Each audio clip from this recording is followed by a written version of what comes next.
All right, Illini basketball fans, let's talk about last night's game for a little bit. It was a tremendous win for the Illini. They needed it desperately, so great win.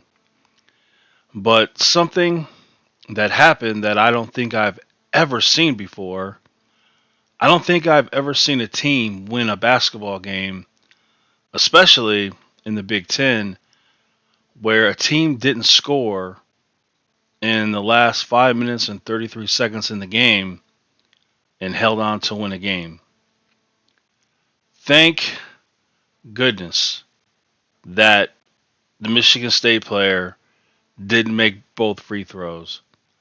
If that game goes in overtime, Illinois gets beat by over 10 just based on the facts that Illinois could not score to end the game.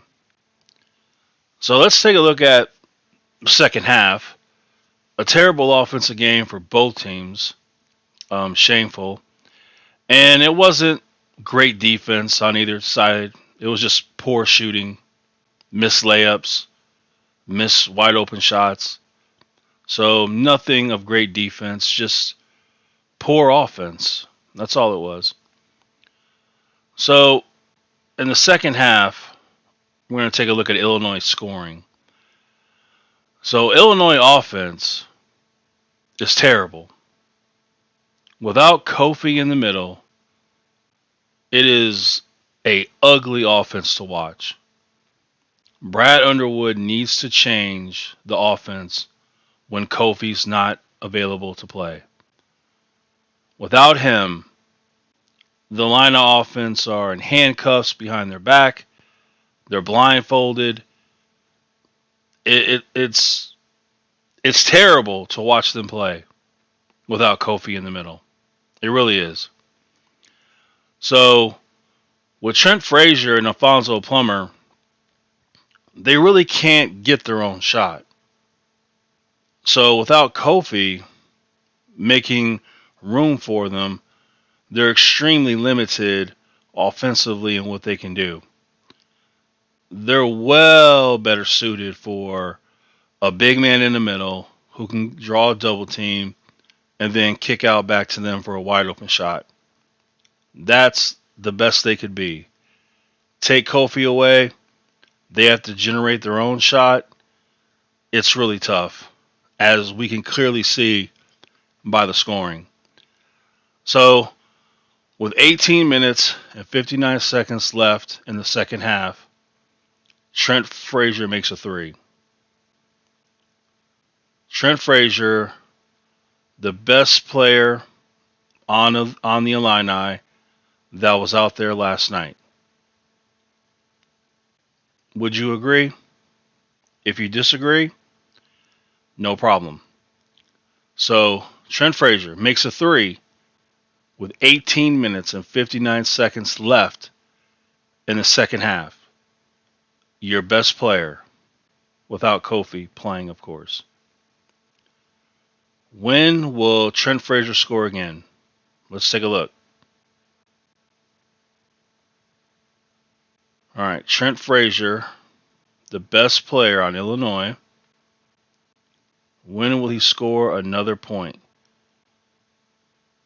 So the lead for Illinois is just dwindling.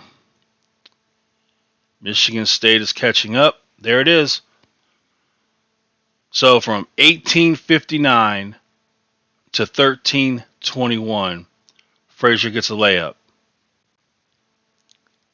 All right. Thankfully, we don't have to wait long to the next one. Because at 12:27, he makes a free throw. I mean a layup. Sorry, layup. All right. That is the last bucket that Trent Frazier will make in the game. He will shoot 2 free throws, but that's it. Let me say that again. Trent Frazier will not score another bucket in the game at the 12:27 mark in the second half. Take that in. So let's go ahead and prove it to you. All right, we're going to look at the scoring here, and I want you to tell me if I'm lying to you.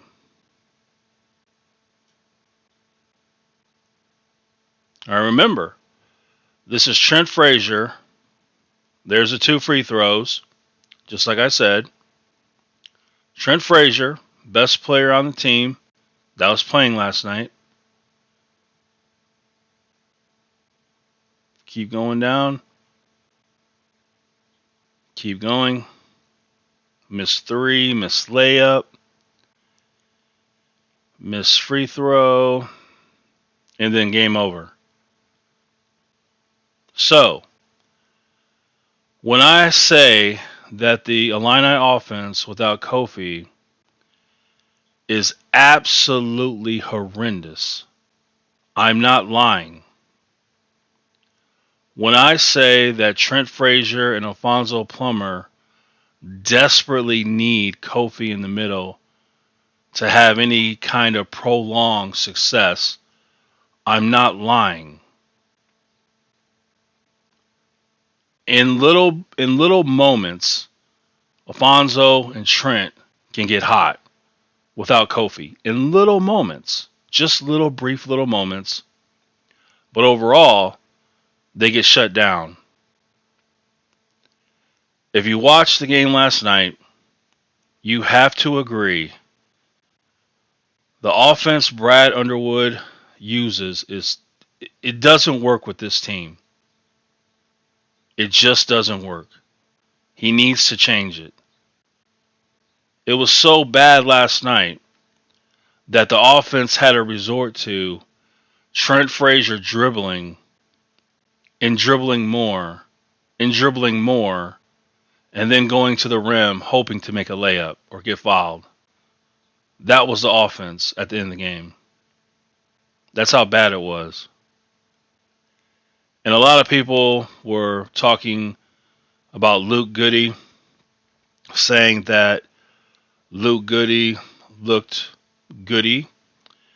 And I thought Luke Goody should have been the one taking shots to end the game based on what I've seen previously in that game. But unfortunately, he just didn't do it. Either he wasn't allowed to do it or he just was too scared to do it. I don't know. But when we look for Luke Goody, we see he had early success offensively, a couple times. But as good as Luke Goody played, according to a lot of people on Twitter, Luke Goody didn't score a point in the last. Let's take a look. Luke Goody was just completely phased out from the game offensively, whether by his own actions or by the coaching, who knows. But here it is. Luke Goody made a 3-point jumper. 15 minutes and 26 seconds left in the game. Luke Goody did not even take another shot in the game. Are you hearing me? That's a problem.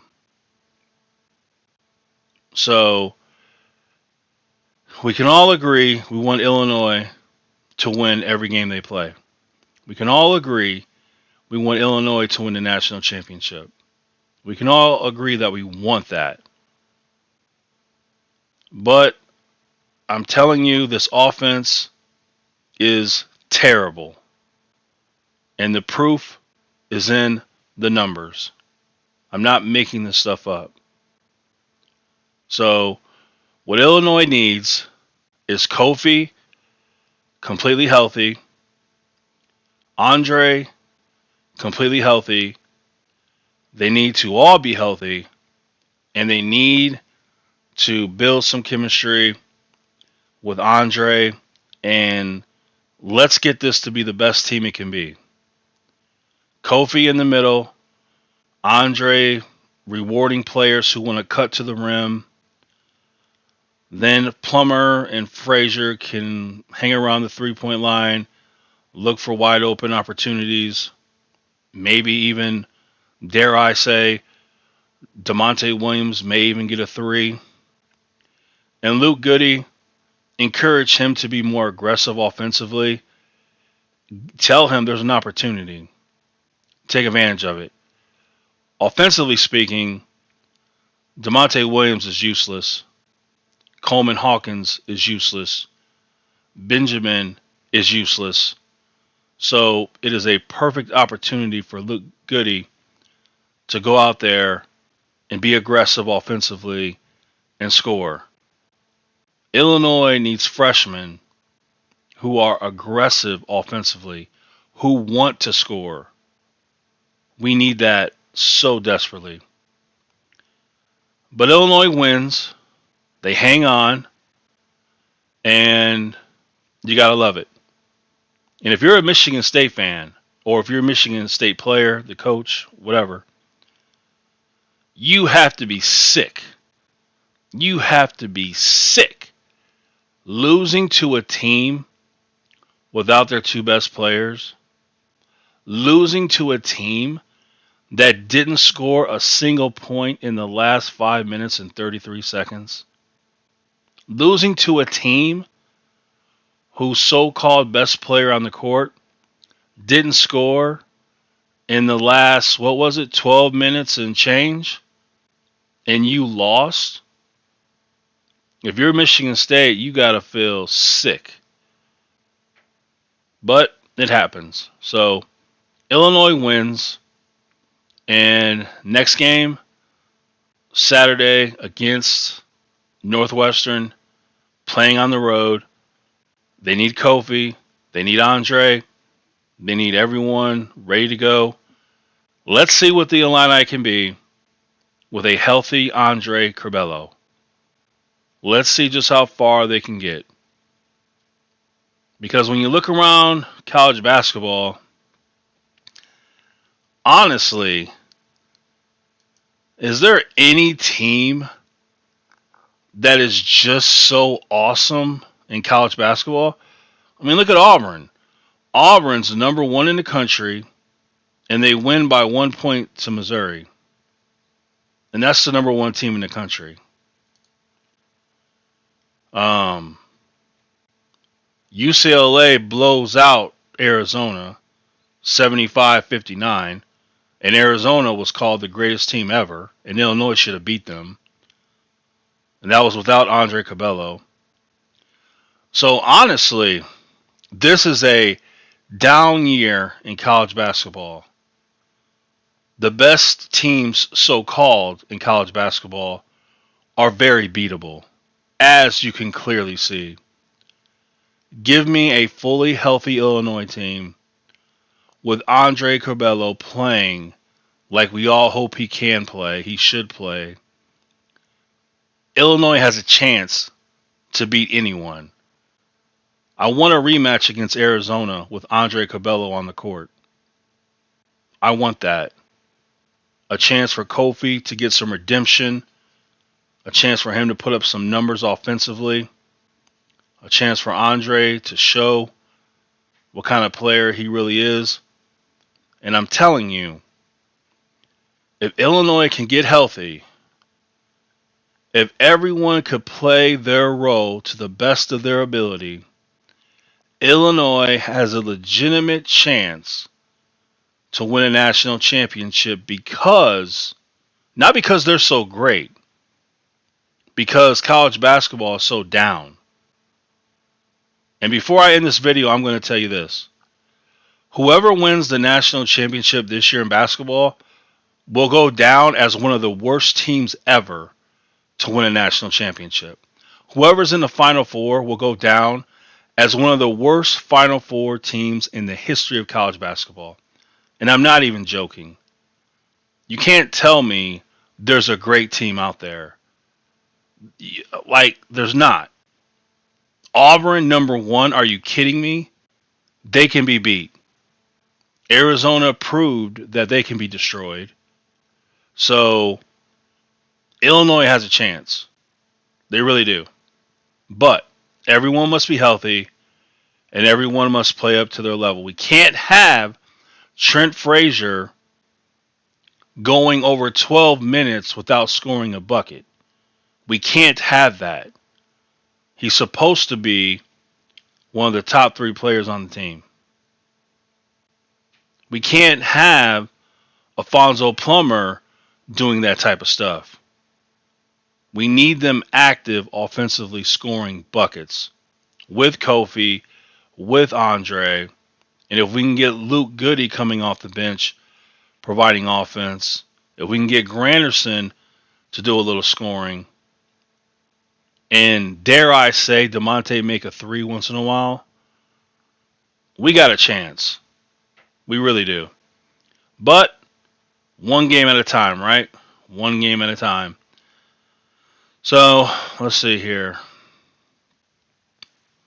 Yeah, this Arizona game bothers me. 83-79, no Andre Curbelo. And with that said, Illinois still should have won that game. I'm still mad about it. Illinois should have won that game. Illinois blows out Missouri, who loses by 1 to number 1 Auburn.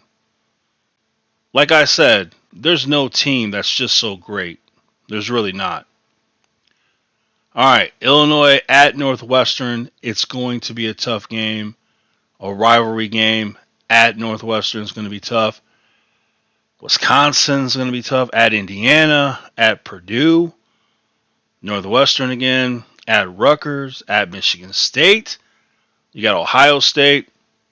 That is tough. That is tough. I'll tell you what. This schedule, the Big Ten schedule, will get you ready for the tournament. If you can go up against this kind of competition every single game, you will be the most prepared team in the tournament. There's not another league in college basketball that has this kind of depth of quality teams. None. Don't even bother trying to convince me otherwise. The Big Ten is loaded. Look at this. Look at the schedule. Every single one of these games, Illinois is going to be challenged in a major way. And that loss to Maryland, that was a low point in the season. It really was. That was the low point of the season, where everything that could go wrong did go wrong, and it did go wrong, and that was the worst game, rock bottom, low point. But we're on a win streak. We were on a losing streak, but now we're on a winning streak. We got to keep it alive. If we can win out against this schedule, Illinois deserves a number 1 seed, a 2 seed. If they can win out from this schedule, they might get a number 1, number 2 seed from it. So, but we'll see. We're going to take it game by game. Join me Saturday, and we'll watch Northwestern, and we'll see how it goes. So, those are my thoughts. Let me know yours. Remember, let's just deal with the facts. That's all. All right. ILL, I and I.